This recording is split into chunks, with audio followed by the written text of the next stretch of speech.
No, non mi aspettavo un premio alla carriera che mi ha fatto sentire abbastanza vecchio, anzi pensavo addirittura che portasse un po' sfiga. Poi ho pensato, meglio un premio alla carriera che un premio alla memoria. Peter Gomez ha accolto con sorpresa ed emozione il premio alla carriera conferito dalla 10ª edizione del Premio Parise. Condirettore del Fatto Quotidiano, Gomez ha ricordato il ruolo fondamentale del giornalismo oggi, avere il coraggio di fare inchiesta e raccontare il potere. Io sono convinto di non fare questo mestiere per cambiare il mondo, ma che se noi facciamo in maniera buona questo mestiere, certe volte il mondo può cambiare. In questo periodo si raccontano poco le storie del potere.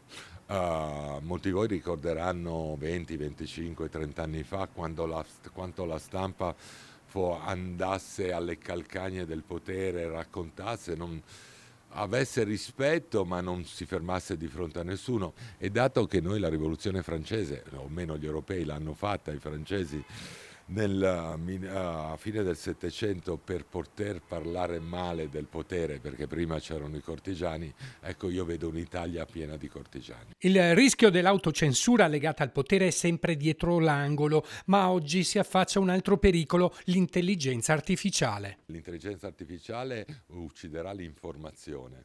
Fare giornalismo vuol dire fare anche informazione. Invece, se tu vuoi raccontare quello che qualcuno non vuole che si sappia, l'intelligenza artificiale non lo può fare, ma può essere solo un aiuto nel lavoro della ricerca.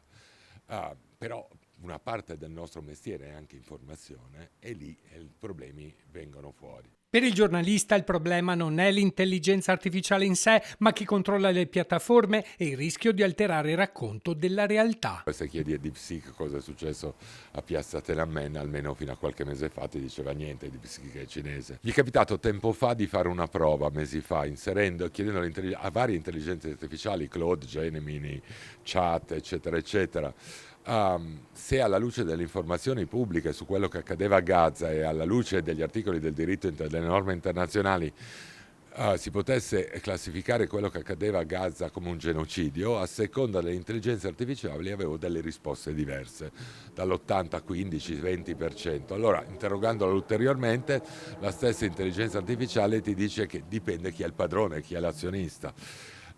Questo in prospettiva secondo me è pericolosissimo, perché sempre più spesso le persone molto giovani utilizzano l'intelligenza artificiale per qualsiasi attività nella loro giornata. E dato che c'è un vecchio principio enunciato non da un pericoloso bolscevico ma da un grande liberale come Luigi Einaudi, conoscere per deliberare, ecco che se conosci male delibererai malissimo.